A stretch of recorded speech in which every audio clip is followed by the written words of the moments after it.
आए और अपना बहुमूल्य वक्तव्य हमारे साथ साझा करें।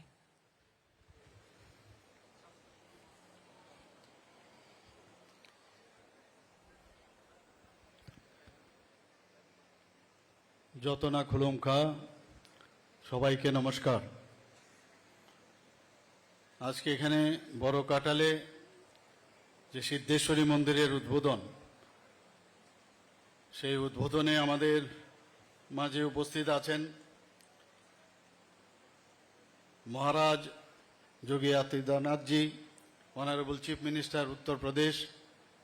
আমি ত্রিপুরাবাসীর পক্ষ থেকে উনাকে ত্রিপুরাতে আসার জন্য স্বাগত জানাচ্ছি।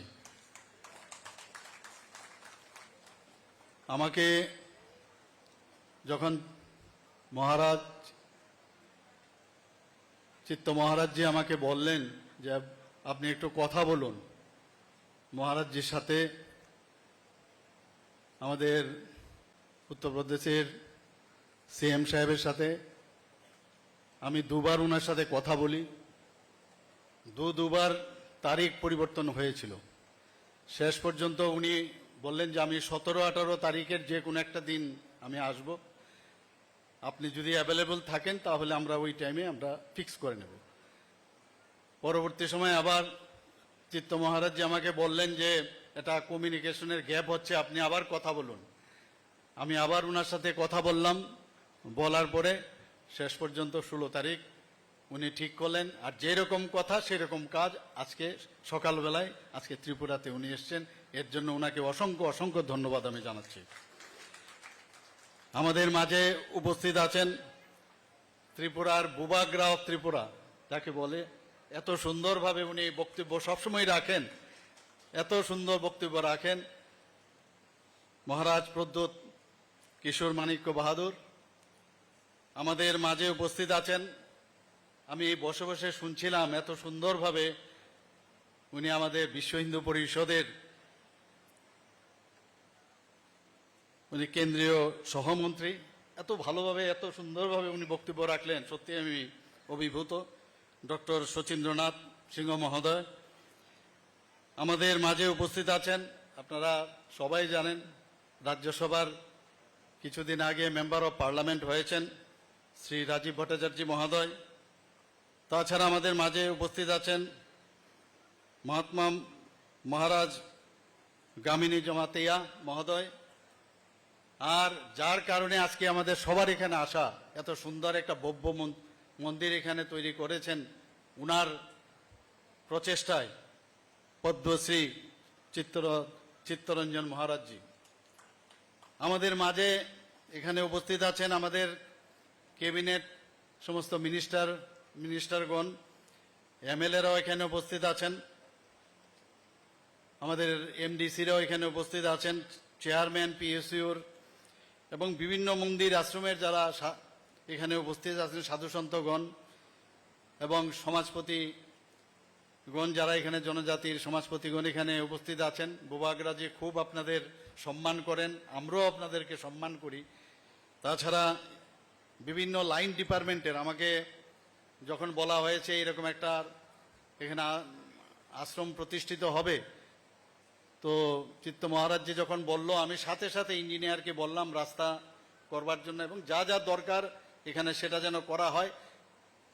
টেন্ডারের জন্য আপনি চিন্তা করবেন না, আপনি করুন, দেখা যাবে। এবং তা যেমন কথা তেমনি ওনারা কিন্তু সবাই কাজে লেগে গেল এবং তারাও এখানে উপস্থিত আছেন এবং এই এলাকার গুণীজনেরা এবং বিশিষ্ট ব্যক্তিবর্গ, সাংবাদিক বন্ধুরা, সবাইকে আমি হার্দিক অভিনন্দন ও শুভেচ্ছা জানাই। বেশি কথা বলবো না, কারণ যার কথা শোনার জন্য আপনারা এখানে বসে আছেন আমাদের উত্তরপ্রদেশের মাননীয় মুখ্যমন্ত্রীজির, আমি 2-4টি কথা বলেই আমার বক্তব্য শেষ করব। অনেক কথা হয়েছে, আপনারা শুনেছেন। আমি গুরুদেব শ্রী শ্রী শান্তিকালীর যে ঐশ্বরিক আশীর্বাদ এবং স্বামী চিত্তরঞ্জন মহারাজের যে অক্লান্ত পরিশ্রম, যে কারণে আজকে যেভাবে উনি ত্যাগ ও নিষ্ঠার যে উৎসর্গতার যে প্রকাশ আজ এই মন্দিরের উদ্বোধনের মাধ্যমে সেটা কিন্তু আমরা দেখতে পাচ্ছি। আমরা ত্রিপুরাতে প্রায় 35 বছর আমরা দেখেছি যাদের রাজত্বকালে ত্রিপুরাতে একটা নাস্তিকের পরিবেশ এখানে তৈরি হয়েছিল। মনে হচ্ছিল ভগবান আছে কি নাই এরকম একটা অবস্থা হয়েছিল। অথচ আমাদের তো আছে, আমাদের যারা পূর্বপুরুষরা তারাও দেখেছেন, এখানে আলোচনা হয়েছে, চারিদিকে মন্দির, আমরা মন্দিরে যাই, পূজা অর্চনা করি, কিন্তু এরকম একটা বাতাবরণ করেছে যারা ঈশ্বরকে বিশ্বাস করে না, নিজেদের নাস্তিক, তো সমস্ত মানুষকেই একটা নাস্তিকের পরিবেশ এখানে তৈরি করেছিল। কিন্তু আমাদের মাননীয় প্রধানমন্ত্রী নরেন্দ্র মোদীজি এটা আমাদের বিশ্বাস করতে হবে, মানতে হবে।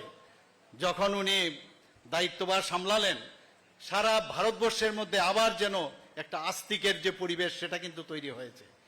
আমরাও সেই দিশায়, ত্রিপুরা সরকারও আমরা সব জায়গায় চেষ্টা করছি, যে কারণে আজকে এত সুন্দর একটা ভব্য কার্যক্রম এবং এত বড় একটা সুন্দর একটা মন্দির এখানে প্রতিষ্ঠিত হয়েছে।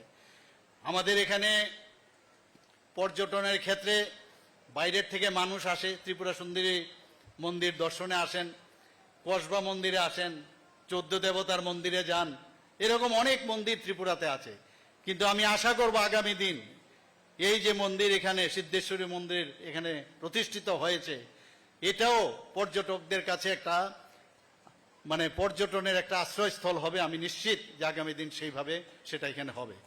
আমি আজকের যে বর্তমান যে পরিস্থিতি ত্রিপুরাতে আপনারা জানেন, একটা সময় ছিল 35 বছরে একদিকে যেমন নাস্তিকের পরিবেশ, আরেক দিকে উচ্ছৃঙ্খলতার পরিবেশ আমরা দেখেছি। কোথায় কোথায় বন্দুকের নল থেকে শক্তি, এইসব আমরা শুনতাম। আমরা সবাই জানি, দেখেছি কি অবস্থা হয়েছিল। ইয়াং জেনারেশনকে পর পর 2-3টে জেনারেশন আমরা আমাদের চোখের সামনে দেখেছি, তারা কিন্তু তাদের যে কাজ দেশের জন্য করা, রাজ্যের জন্য যে করা উচিত তারা করতে পারেনি। এই মাননীয় প্রধানমন্ত্রীজি আসার পর এবং আমাদের যে সরকার এখানে প্রতিষ্ঠিত হওয়ার পর আপনারা দেখছেন যে আমরা কিন্তু এখন একটা আস্তিকের পরিবেশ এখানে নিয়ে এসেছি। মানুষ বুঝতে পারছে ভগবান ছাড়া কিচ্ছু হবে না, যে যাই বলুক। ভিডিও অলরেডি তৈরি আছে, সব তৈরি আছে, খালি এটাকে মাঝে মাঝে দেখানো। কোথায় কে যাবে, কার কি হবে, মানুষের কি উন্নতি হবে, কিভাবে রাজ্যের উন্নতি হবে, সেটা কিন্তু সব তৈরি, খালি ভিডিও দেখানো সেটা বাকি। কাজে আস্থা আমাদের রাখতে হবে, বিশ্বাস আমাদের রাখতে হবে, আমাদের ঈশ্বরের প্রতি আমাদের বিশ্বাস রাখতে হবে। আমি আজকের বিশেষ করে চিত্ত মহারাজজি যেভাবে কাজ করেন এখানে, সত্যি আমার গর্বে বুক ফুলে ওঠে যে এরকম একজন মহারাজ আমরা ত্রিপুরাতে আমরা পেয়েছি। উনার যেভাবে উনি কাজ করেছেন, বিভিন্ন হোস্টেল ছেলেদের জন্য হোস্টেল নিয়ে পড়াশোনার জন্য, যাতে ঠিকভাবে পড়াশোনা করতে পারেন, স্কুল করেছেন, হোস্টেল করেছেন, খাওয়া দাওয়ার ব্যবস্থা করেছেন, বইপত্রের ব্যবস্থা করেছেন। আমি উনার আশ্রমেও গেছি, সেখানেও আমি দেখেছি অমরপুরের এখানে। তো সব জায়গায় উনি যা দরকার মানুষের জন্য এখানেও সেই চিন্তা ভাবনা উনি করেছেন। বর্তমানে উনার প্রায় 24টার মতো আশ্রম এখানে এই ত্রিপুরায় আছে এবং প্রায় 1500-এর মতো স্টুডেন্ট উনি পড়ান এবং তাদেরকে আধ্যাত্মিক এবং স্পিরিচুয়াল এবং সত্যিকারের মানুষ হওয়ার যে পড়াশোনা করা উচিত সেইভাবে উনার সেই শিক্ষা লাভ উনি করাচ্ছেন। এবং এখন পর্যন্ত প্রায় 7000-এর উপরে যারা মানে উচ্চ শিক্ষায় উনার স্কুল থেকে পাশ করে তারা উচ্চ শিক্ষা এখানে গেছে।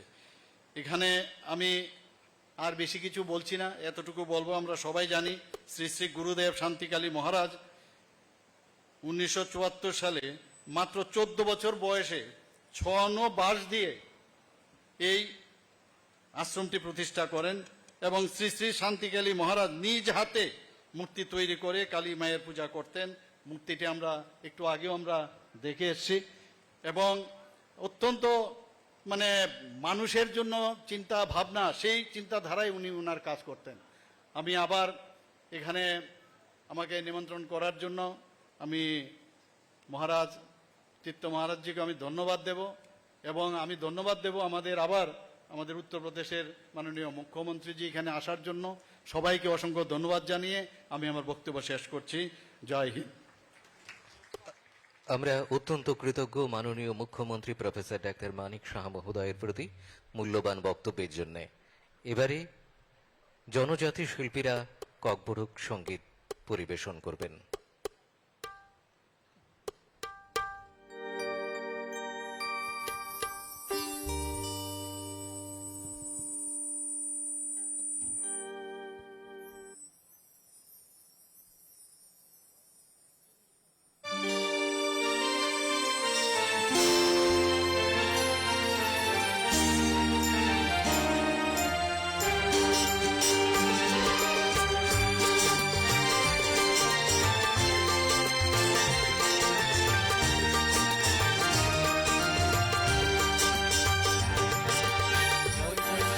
কালী, জয় জয় শান্তি কালী, জয় জয় শান্তি কালী, জয় জয় শান্তি কালী, জয় জয় শান্তি কালী, জয় জয় শান্তি কালী, জয় জয় শান্তি কালী, জয় জয় শান্তি কালী।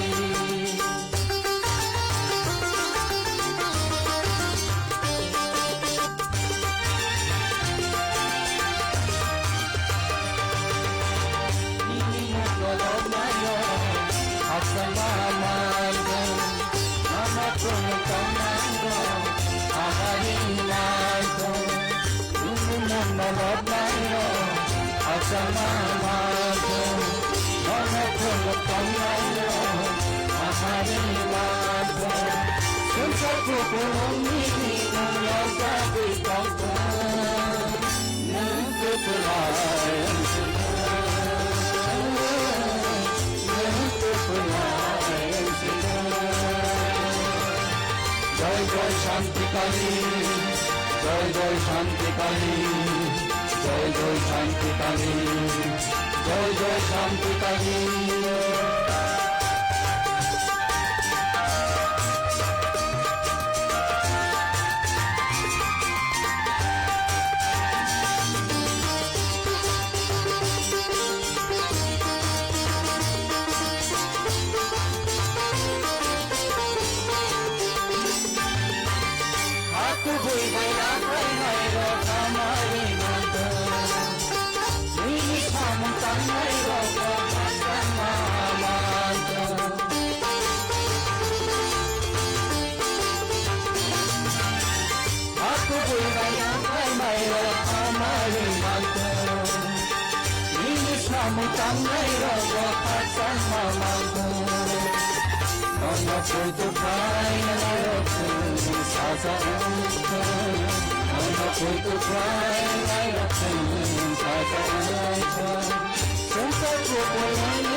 শান্তি কালী, জয় জয় শান্তি কালী, জয় জয় শান্তি কালী, জয় জয় শান্তি কালী, জয় জয় শান্তি কালী, জয় জয় শান্তি কালী, জয় জয় শান্তি কালী, জয় জয় শান্তি কালী।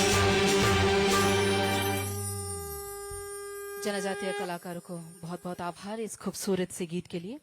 और इसी बीच हमारे आज के इस समारोह में हमारे बीच उपस्थित हुए हैं लोकसभा के माननीय सांसद श्री बिप्लब देव जी। हम उनका इस कार्यक्रम में स्वागत करते हैं। साथ ही मैं महंत गयामणि महाराज से निवेदन करूंगी कि हमारे अतिथि का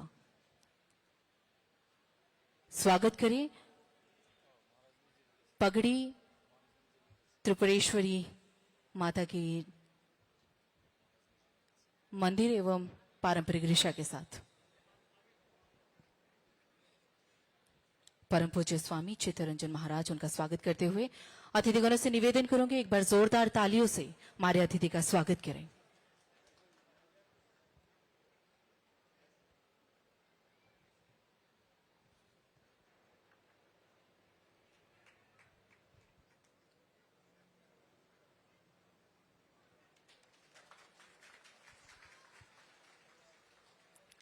लोकसभा सांसद श्री बिप्लब कुमार देव जी का आज के इस कार्यक्रम में बहुत बहुत अभिनंदन। उपस्थित अतिथिगण, मुहूर्त हो चला है उस व्यक्ति को सुनने का जिसके लिए हम सुबह से यहाँ सब प्रतीक्षा में थे। मैं हमारे आज के इस भव्य समारोह के उद्घाटनकर्ता एवं मुख्य अतिथि उत्तर प्रदेश राज्य के लोकप्रिय मुख्यमंत्री श्री योगी आदित्यनाथ जी से विनम्र निवेदन करूंगी कि वे आए और अपना बहुमूल्य वक्तव्य से हम सभी का प्रोत्साहन बढ़ाए। এবারে আমাদের বক্তব্যের আলোকে ধন্য করবেন উত্তরপ্রদেশের মাননীয় মুখ্যমন্ত্রী শ্রী যোগী আদিত্যনাথ জি।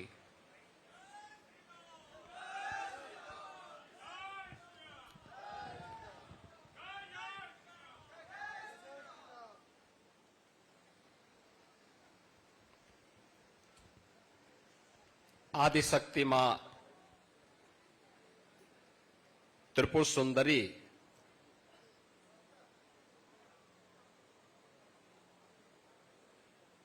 की कृपा का क्षेत्र त्रिपुरा के इस पश्चिमी क्षेत्र में आयोजित आज के इस समारोह में त्रिपुरा के माननीय लोकप्रिय मुख्यमंत्री डॉक्टर मानिक साहा जी,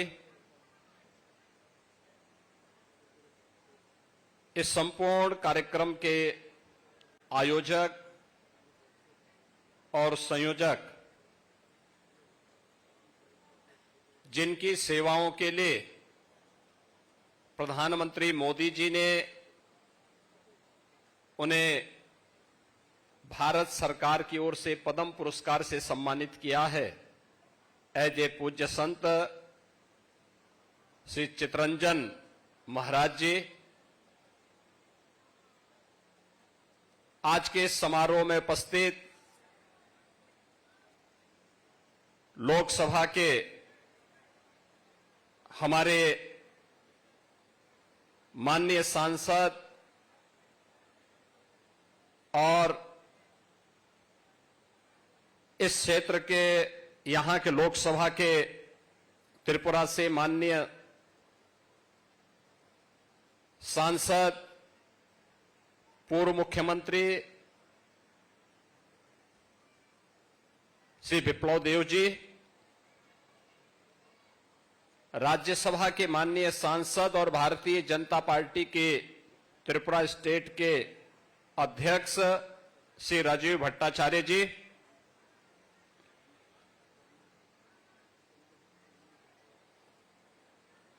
एनडीए के अभिन्न सहयोगी और राज परिवार के हमारे यहां के राजकुमार श्री प्रबोध विक्रम माणिक्य देव वर्मा जी,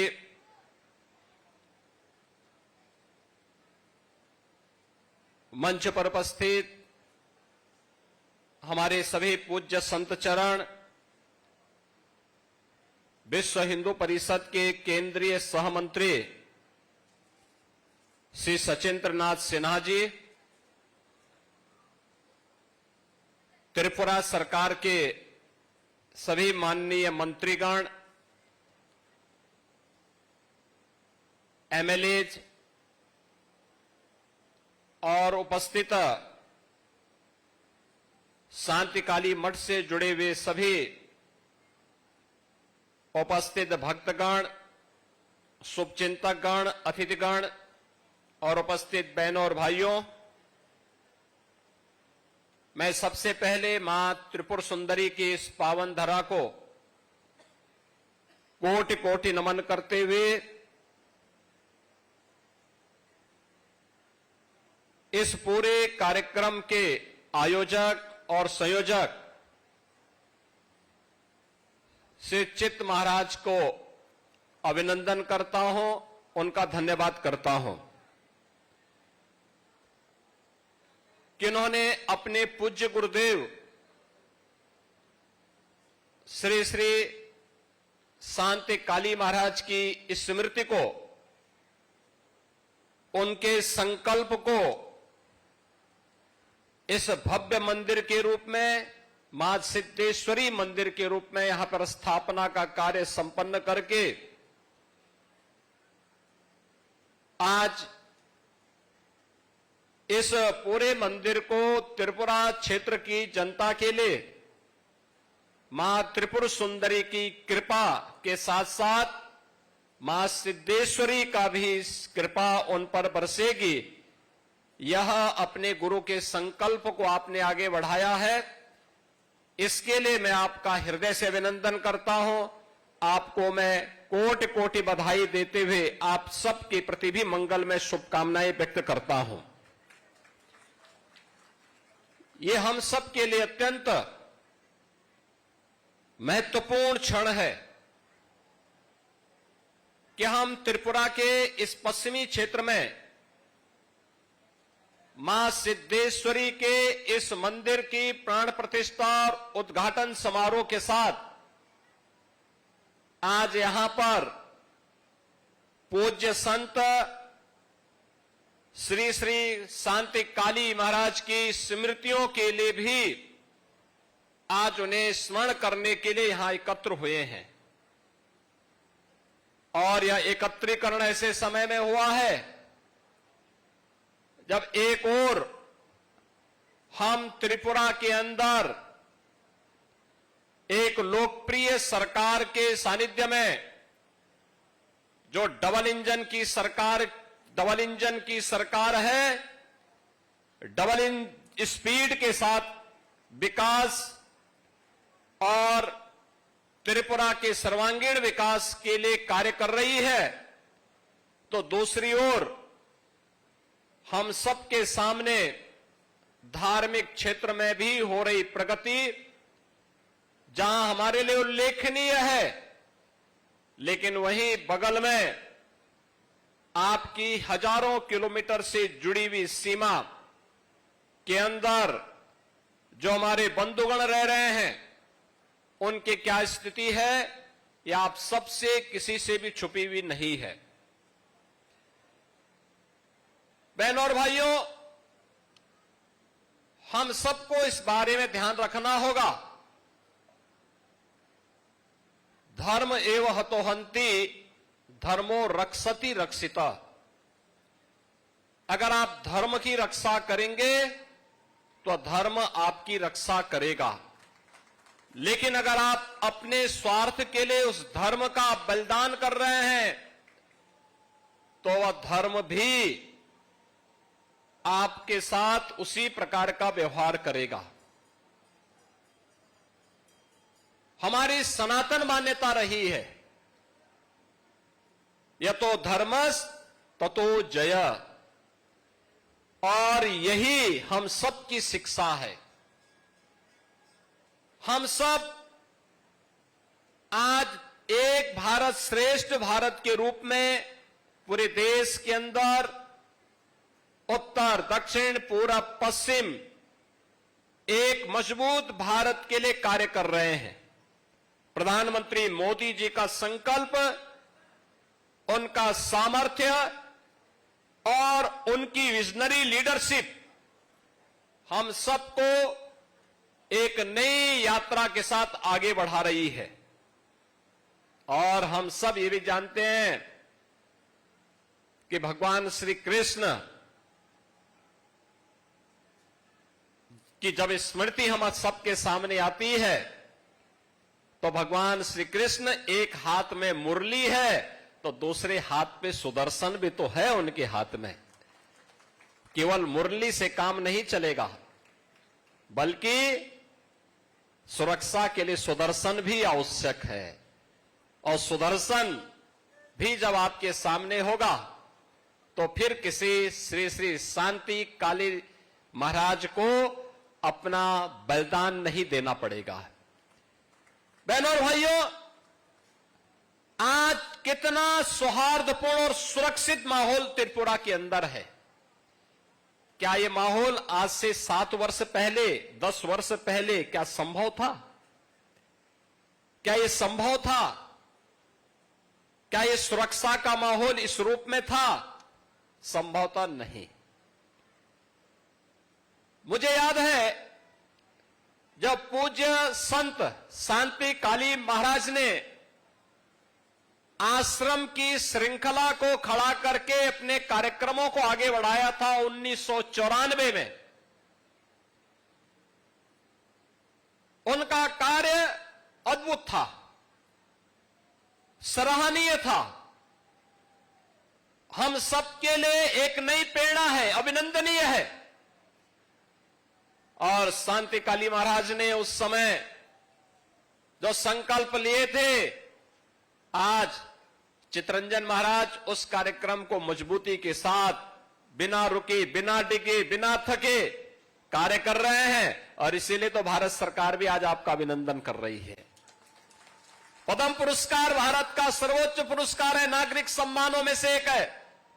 उस पुरस्कार से आपको सम्मानित कर रही है, क्योंकि इस क्षेत्र में जिस ऊर्जा के साथ आपने काम किया है, अपने गुरु के संकल्पों को आगे बढ़ाने का कार्य किया है, वे अभिनंदनीय है। लेकिन यहां पे हमारे त्रिपुरा के महाराज भी यहां पर उपस्थित हुए हैं। हम दोनों एक ही परंपरा से जुड़े हुए हैं। उनकी मातृपक्ष भी उत्तराखंड से जुड़ी हुई है और मैं भी उत्तराखंड में, मेरा भी जन्म हुआ है। और इसीलिए एक आत्मीयता हम लोगों में है। उनका बचपन उत्तर प्रदेश में व्यतीत हुआ, उत्तर प्रदेश की राजधानी लखनऊ में। और उत्तर प्रदेश का भौगोलिक क्षेत्रफल की दृष्टि से जो सबसे बड़ा जनपद है लखीमपुर खीरी, उनका स्टेट का भी वहां पे कुछ हिस्सा है। और मैं उनको एक बात उनके संज्ञान में जरूर लाना चाहूंगा कि महाराज, इस जरूर ध्यान में रखना कि त्रिपुरा स्वतंत्र इसलिए था क्योंकि त्रिपुरा के राजा के पास सामर्थ्य थी, शक्ति थी। उन्होंने यहां की जनता को एकजुट करके विधर्मियों के लिए भी और उन आक्रांताओं की ताकत को भी समझा था और उनको अपनी ताकत का एहसास कराया था। इसलिए त्रिपुरा सुरक्षित रहा, स्वतंत्र भी रहा। जो भी सामर्थ्यवान होगा, अपनी ताकत का एहसास अपने दुश्मनों को कराएगा, वह हमेशा सुरक्षित रहेगा और सामर्थ्यवान बना रहेगा। लेकिन जो भी अपनी ताकत को खो करके अपने दुश्मन और मित्र को समझने में भूल करेगा, वह हमेशा उसी प्रकार का खामियाजा भुगतेगा जैसे आज बांग्लादेश के अंदर हो रहा है। बहनों और भाइयों, राष्ट्रीय स्वयंसेवक संघ ने इस खतरे को भांपा था 1925 में। राष्ट्रीय स्वयंसेवक संघ इस बात को जानता था कि अगर हम इसी प्रकार से कांग्रेस के द्वारा चलाई गई दुर्बल संधि का शिकार होते रहेंगे तो वे इस देश का विभाजन कराएंगे, हिंदुओं को कत्लेआम कराएंगे और फिर इस देश की परंपरा को, इस देश की संस्कृति को, इस देश की जातीय परंपरा को पूरी तरह नष्ट भ्रष्ट कर देंगे। और वह जो दुस्वप्न था वह सच साबित हुआ। कांग्रेस ने अपने स्वार्थ के लिए देश का विभाजन स्वीकार किया। और यही नहीं, ये तो 1905 में ही बंग भंग के समय आपने देखा होगा। अगर उस समय बंगाल विरोध नहीं करता, क्या स्थिति पैदा हुई थी, क्या करने की साजिश हुई थी। और उस समय भी ये लोग यही कार्य कर रहे थे। और राष्ट्रीय स्वयंसेवक संघ आज केवल भारत में ही नहीं, पूरी दुनिया के अंदर सरस्वती शिशु मंदिर और विद्या भारती के नाम पर हजारों शिक्षण संस्थानों का संचालन कर रही है। उसकी पहली विद्यालय की शुरुआत 1950 में गोरखपुर से होती है, इसलिए मुझे याद है गोरखपुर से इसकी शुरुआत होती है। गोरखपुर में इसका शुभारंभ होता है। आज हजारों स्थानों पर राष्ट्रीय स्वयंसेवक संघ, विद्या भारती और सरस्वती शिशु मंदिर के माध्यम से भारत की संस्कृति, भारत की परंपरा, भारत के धर्म और संस्कृति का पालन करते हुए हजारों शिक्षण प्रशिक्षण संस्थाओं का संचालन कर रही है। सेवा के प्रकल्पों का संचालन कर रही है। 1 लाख से अधिक गांवों में एकल विद्यालय संचालन का काम अकेले विश्व हिंदू परिषद पूरे देश के अंदर जनजातीय क्षेत्रों में कर रहा है। और श्री राम वनवासी कल्याण आश्रम के माध्यम से भी, मुझे याद है मेरे स्वयं के आश्रम गोरखपुर में 1984 में जनजातीय छात्रावास प्रारंभ हुआ और उसमें नॉर्थ ईस्ट से, त्रिपुरा से, मेघालय से, नागालैंड से, यहां से सैकड़ों बच्चे जाकर के उसी आश्रम में अध्ययन करते थे और जब उनकी शिक्षा पूरी होती थी वे वापस इस क्षेत्र में आकर के अपनी आजीविका के साथ जुड़ते थे। आज भी वहां पे श्री राम वनवासी कल्याण आश्रम संचालित है। हमारा दूसरा आश्रम एक और जनपद बलरामपुर में है, वहां पर भी ट्राइबल बच्चों के लिए स्कूल भी बना है और छात्रावास का संचालन उस आश्रम के माध्यम से होता है। और विश्व हिंदू परिषद और राष्ट्रीय स्वयंसेवक संघ हजारों ऐसे स्थानों पर ट्राइबल बच्चों के लिए इस प्रकार के शिक्षण और प्रशिक्षण केंद्र संचालित करके उनके उज्जवल भविष्य के साथ अपने आप को जोड़ने का काम करता है। हां, यह सच है कि राष्ट्रीय स्वयंसेवक संघ और विश्व हिंदू परिषद अपने कार्य का प्रोपोगंडा नहीं करता है, अपनी सेवा की सौदेबाजी नहीं करता है। हम सेवा करते हैं इसलिए क्योंकि सेवा हमारे लिए ईश्वरीय सेवा है, मानव सेवा हमारे लिए ईश्वरीय सेवा है। ईश्वरीय सेवा मान करके हमारा एक एक प्रचारक, एक एक कार्यकर्ता, एक एक स्वयंसेवक, एक एक नागरिक इस अभियान के साथ जुड़ करके सेवा के इस प्रकल्प के साथ जुड़ता है। और यही कारण है कि विश्व हिंदू परिषद के नेतृत्व में पूज्य संतों के मार्गदर्शन में चलाया आंदोलन इस सदी की सबसे बड़े आंदोलन के रूप में अयोध्या में जो लोग कहते थे कभी संकल्प पूरा नहीं होगा, 5 सदी का इंतजार समाप्त करते हुए अयोध्या में भगवान राम का भी भव्य मंदिर के निर्माण का कार्य पूरा हो गया है। अयोध्या में भगवान राम का भव्य मंदिर बन गया है। अब लोग कहते हैं कि कुछ लोगों को बुरा लगेगा राम मंदिर बनने में, तो उसमें हमारी गलती क्या है? भाई हमारी आस्था है राम से, हमें भारत की बहुसंख्यक जनता की आस्था को देखना है। अगर ये जनता संतुष्ट है, उस आस्था का सम्मान देने का काम करना है और वही कार्य हम कर रहे हैं। काशी के बारे में भी हमने यही कहा, भाई अयोध्या है, मथुरा है, काशी है, ये 3 सनातन हिंदू धर्म के महत्वपूर्ण स्तंभ हैं, महत्वपूर्ण स्थल है, मानबिंदु हैं। और आज नहीं तो कल तीनों स्थान फिर से हिंदू धर्म और आस्था के प्रतीक के रूप में जैसे आज पूज्य हैं, उसी भव्य रूप में आगे बढ़ते हुए दिखाई देंगे। कोई संदेह नहीं होना चाहिए। हमें एक दूसरे की आस्था का सम्मान करना चाहिए। सनातन धर्म तो सर्वे भवन्तु सुखिनः सर्वे सन्तु निरामया की बात करता है, लेकिन यह तभी जब हम स्वयं सुरक्षित हों। हम ही सुरक्षित नहीं है तो हम दूसरों की सुरक्षा की बात कैसे करेंगे?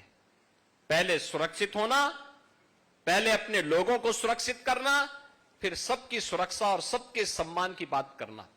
और यह आज की आवश्यकता है।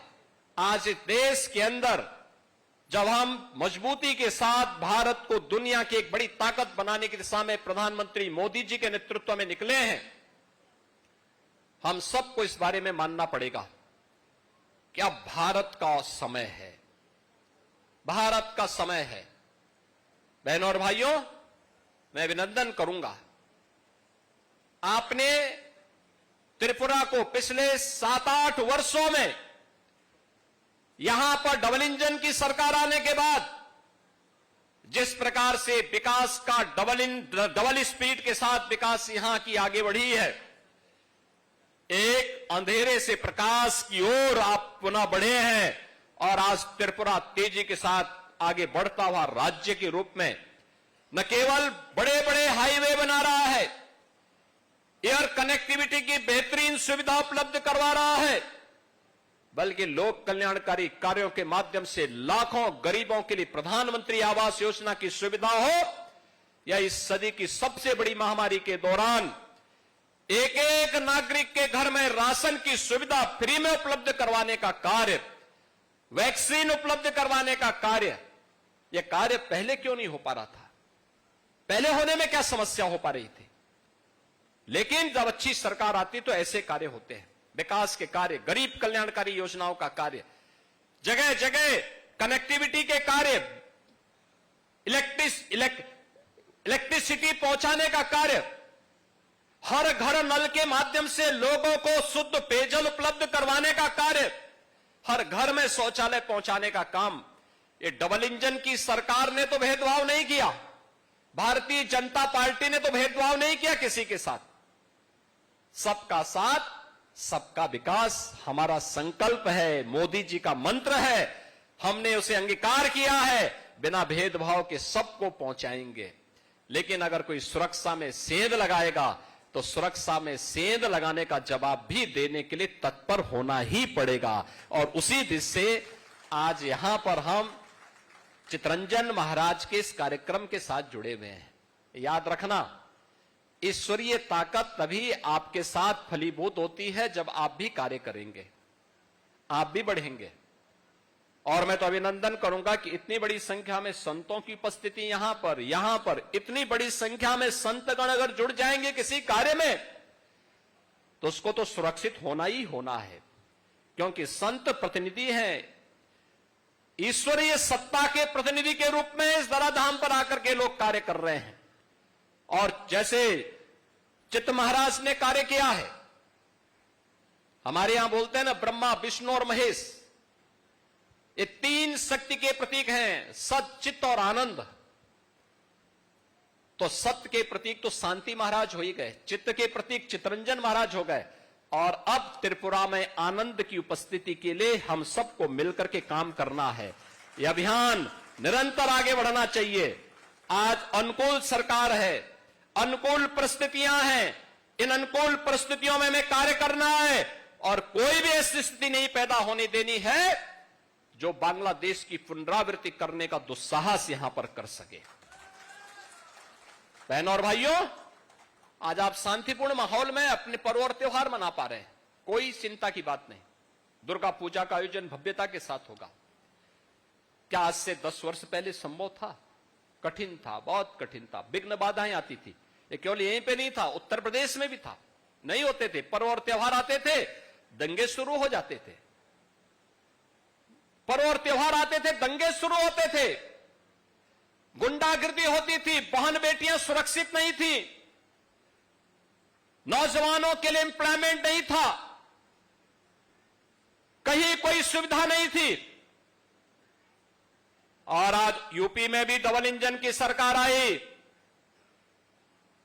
सुरक्षा का माहौल मिला, दंगाइयों के लिए बुलडोजर भी दिया गया और साथ साथ भक्तों के लिए राम मंदिर का निर्माण भी कराया गया। और जब अयोध्या में राम मंदिर का निर्माण का कार्य प्रधानमंत्री मोदी जी के नेतृत्व में मूर्ति प्राण प्रतिष्ठा का कार्यक्रम संपन्न हो रहा था, जब चित्त महाराज वहां पर थे, इनकी आंखों में आंसू थे। मैं देख रहा था। मैंने वह दिन भी देखा है जब चित्त महाराज अपने पूज्य गुरुदेव की हत्या के बाद विश्व हिंदू परिषद के उस समय के अंतर्राष्ट्रीय कार्यकारी अध्यक्ष सदैव अशोक सिंघल जी के पास आए थे कि मेरी सुरक्षा क्या करूं मैं। और उस समय आडवाणी जी ने उन्हें सुरक्षा प्रदान की थी और फिर उन्हें कहा था कि आप त्रिपुरा में जाइए, आपको सुरक्षा मिलेगी। और वह जब अयोध्या में राम मंदिर के मूर्ति प्राण प्रतिष्ठा के कार्यक्रम समारोह में अतिथि के रूप में आए थे, उनके आंखों में आंसू इस बात को लेकर के थे क्योंकि अयोध्या में राम मंदिर का निर्माण हो, यह संकल्प शांति काली महाराज का भी संकल्प था। अपने गुरु के संकल्प को पूरा होते हुए देख करके उनकी आंखों में आंसू थे कि मेरे गुरु की आत्मा को शांति मिल रही होगी कि हमारा एक संकल्प पूरा हो रहा है। और इसीलिए वह वहां पर उस कार्यक्रम के साथ जुड़े थे। मैं अभिनंदन करूंगा इस संत को और मैं आप सभी का आह्वान करूंगा, जितने संत हैं, जितने यहां पे श्रद्धालु बैठे हैं, जितने भक्तगण बैठे हैं, ये संत उसी परंपरा का पालन कर रहे हैं। याद रखना, विधर्मी को जब भी अवसर मिलेगा और जब भी वह ताकतवर होगा, वह अपनी उस मनसा के अनुरूप कार्य करेगा। कहीं पे शांति काली महाराज की हत्या करेगा, कहीं स्वामी लक्ष्मणानंद जैसे संतों की हत्या करेगा। लेकिन हमें इन लोगों को फिर से अवसर नहीं देना है। इसके लिए अनुकूल सरकार, अनुकूल परिस्थितियां, इन संतों के साथ खड़े होकर के धर्म के प्रचार के लिए अपना कार्य करिए, लगिए। सनातन धर्म हर पंथ और उपासना विधि का सम्मान करता है, हर एक का सम्मान करता है। हमारे यहां बौद्ध हो, जैनी हो, सिख हो, उपासना विधि में आप किसी भी परंपरा को मानने वाले हो, आप देवी को माने, आप कृष्ण को माने, आप तंत्र की परंपरा को माने, आपके लिए इसमें भेद नहीं। लेकिन हमें इस बात को मान के चलना चाहिए कि हमारा देश सुरक्षित रहना चाहिए, हमारा धर्म सुरक्षित रहना चाहिए। और इसके लिए हमें आह्वान करना होगा कि फिर से किसी शांति काली महाराज को, किसी स्वामी लक्ष्मणानंद जी को अपना बलिदान देने की नौबत ना आने पाए। इसके लिए इन संतों का सानिध्य लेकर के धर्म जागरण के इस पवित्र अभियान को आगे बढ़ाने की आवश्यकता है। और मैं आपको आश्वस्त करता हूं, आप सभी लोग आगे बढ़ेंगे तो हम भी आपके साथ खड़े होंगे, आपके साथ मिलकर के इस अभियान को आगे बढ़ाने में पूरा सहयोग करेंगे।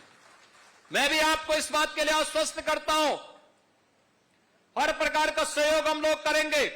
ये डबल इंजन सरकार के मुखिया स्वयं त्रिपुरा के अंदर डॉक्टर मानिक सरकार जी यहां बैठे, शाह जी यहां बैठे हैं, मानिक शाह जी यहां बैठे हैं, श्री विप्लव देव जी यहां बैठे हैं, श्री राजीव भट्टाचार्य जी यहां बैठे हैं, हमारे तमाम यहां त्रिपुरा के महाराज यहां बैठे हैं, हमारे पूज्य संत जन यहां बैठे हैं। इन सब का सानिध्य एक साथ मिलकर के बनेगा तो त्रिपुरा को फिर से माता त्रिपुर सुंदरी के पवित्र धाम के रूप में विकसित होने में, एक विकसित राज्य के रूप में, आत्मनिर्भर राज्य के रूप में स्थापित होने में बहुत देर नहीं लगने वाली है। अब अच्छी दिशा में एक कार्य आगे बढ़ चुका है और हमें उस दिशा में मिलकर के फिर कार्य करना है। लेकिन अपने मित्र और शत्रु को पहचानने की ताकत को भी पालना होगा। अगर हम पालेंगे, अगर हम सही तरीके से ही दिशा में आगे बढ़े तो हमारा भविष्य उज्जवल होगा, कोई हमारा बाल बांका नहीं कर पाएगा। और हमें इस दिशा में पूरी पवित्र हृदय के साथ आगे बढ़ने की आवश्यकता है। मैं यहां पर से चित्त महाराज को इस बात के लिए अभिनंदन करूंगा, उन्होंने बहुत वो किया। यद्यपि यहां पर जो कार्यक्रम था शांति काली महाराज का, उनका बलिदान दिवस 27 अगस्त को पड़ता है और उस दिन हमारा कार्यक्रम यहां पर था। यहां पर उस समय एक आपदा आ गई थी, कार्यक्रम स्थगित हुआ और मैं भी इस बात को मानता था कि हो सकता है कार्यक्रम हो गया हो, लेकिन डॉक्टर मानिक साहा जी का फोन और पूज्य संत चितरंजन महाराज स्वयं लखनऊ पधारे। उन्होंने कहा कि मैं तो कार्यक्रम हम लोगों का वहां पर तभी होगा जब पूज्य संतों का सानिध्य मिलेगा, और आप भी उस कार्यक्रम में अगर भागीदार बनेंगे तो हमें अच्छा लगेगा। मैंने कहा भाई, आपके पूज्य गुरुदेव ने धर्म के लिए, देश के लिए अपने आप को बलिदान किया, हमारा दायित्व तो बनता है कि उनकी स्मृतियों को आगे बढ़ाने के लिए कुछ भी योगदान कर सकें। जब आप कहेंगे हम आपके बीच उपस्थित होंगे। और आज बहनों और भाइयों, मुझे बहुत अच्छा लगा आपकी श्रद्धा देख करके, आपका समर्पण देख करके, धर्म के प्रति आपकी निष्ठा देख करके, अपने इन जनजातीय बंधुओं के बीच में रह करके 150 बच्चे इस आश्रम में रह करके शिक्षा का अध्ययन कर रहे हैं। एक आश्रम में 350 बच्चे हैं, एक में 250 बच्चे हैं। ये सभी बच्चे भारत के कर्णधार बनेंगे। भारत को एक नए भारत के रूप में, विकसित भारत के रूप में स्थापित करने की नींव चितरंजन महाराज के द्वारा रखी जा रही है, और इसमें हम सबका सहयोग मिलना चाहिए, पूरा सहयोग मिलना चाहिए। और याद रखना, अयोध्या में राम मंदिर का निर्माण हो या फिर त्रिपुरा में त्रिपुर सुंदरी मां त्रिपुर सुंदरी के मंदिर के सुंदरीकरण और पुनरुद्धार कार्य का जो कार्यक्रम यहां पर प्रारंभ किया है डबल इंजन की भारतीय जनता पार्टी सरकार ने, ये दोनों विकास और विरासत की कड़ी को आगे बढ़ाने का ही अभियान है। याद रखना, दोनों साथ साथ चलने चाहिए। धर्म भी साथ चलेगा तो साथ साथ हमें अपने सुरक्षा और समृद्धि के लिए भी उसी सतर्कता के साथ कार्य करना है। आज के इस अवसर पर हम सब मिलकर के इन अभियानों को आगे बढ़ाएंगे। एक पक्ष यह, दूसरा बांग्लादेश के हालात क्यों हो रहे हैं, इस पर भी चिंतन करने की आवश्यकता है। कौन लोग इस हालात के लिए जिम्मेदार हैं? 1947 के पहले कौन लोग थे जो लोग भारत के विभाजन का पक्षधर बनकर के मुस्लिम लीग की मंशा को और कांग्रेस की सत्ता लोलुपता के चक्कर में पड़ करके भारत के दुर्भाग्यपूर्ण विभाजन के लिए जिम्मेदार हैं?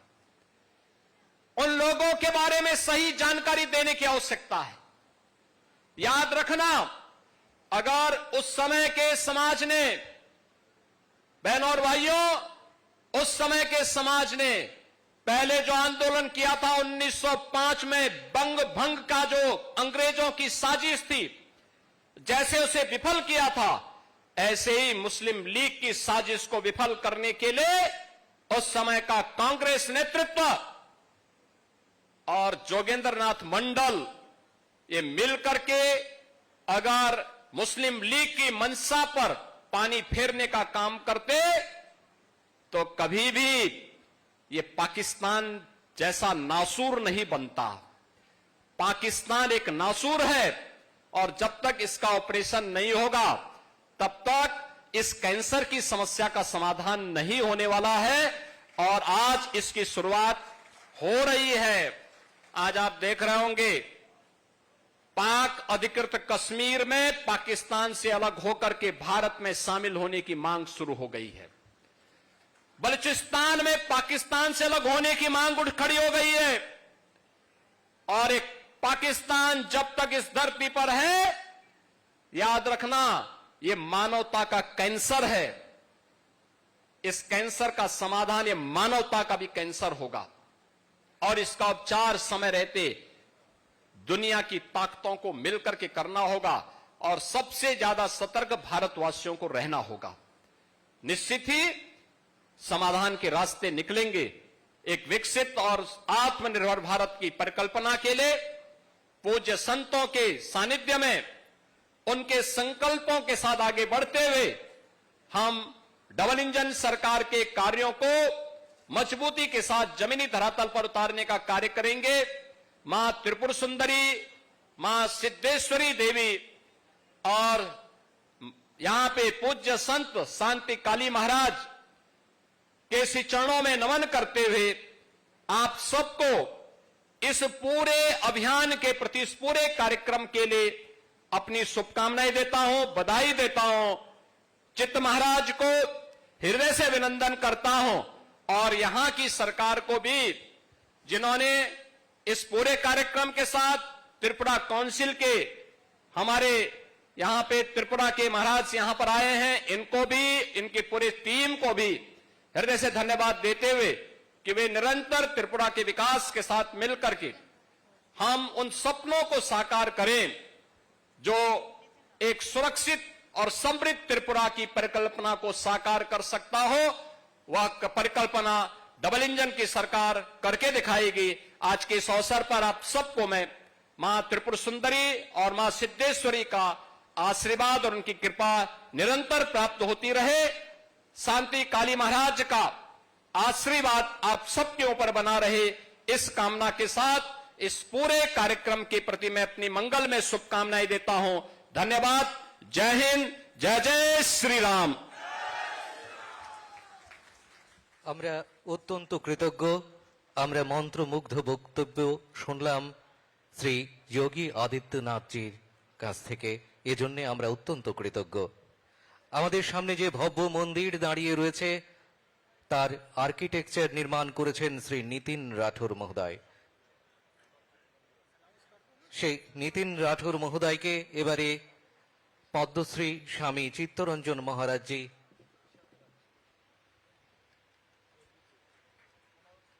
मंच पर परम पूजनीय स्वामी चित्तरंजन महाराज को आज के इस समारोह के उद्घाटनकर्ता द्वारा अंगवस्त्र भेंट करते हुए এবারে মঞ্চে ডেকে নেব শ্রী নিতিন রাঠোর মহোদয়কে।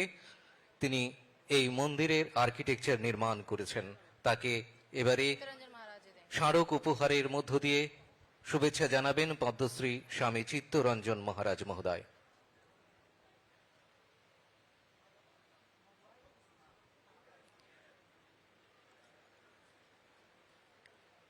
उपस्थित अतिथिगण, कार्यक्रम प्रांगण के ठीक समक्ष आप जो ये भव्य मंदिर देख रहे हैं जिसका निर्माण आप सब सोच रहे होंगे कि किसने किया, वो मंच पर हमारे बीच उपस्थित हैं श्री नितिन राठौर। एक बार जोरदार तालियां हो जाए नितिन राठौर के लिए, जिनके नेतृत्व में इस भव्य सिद्धेश्वरी मंदिर का निर्माण कार्य समापन हुआ है।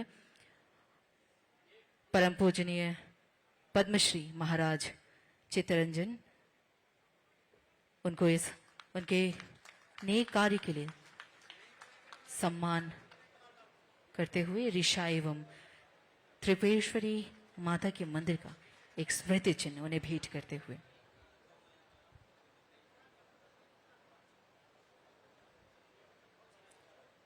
इस खूबसूरत एवं भव्य मंदिर का निर्माण कार्य जिनके नेतृत्व में समापन किया गया है वो नितिन राठौर जी मंच पर। অনেক অনেক ধন্যবাদ।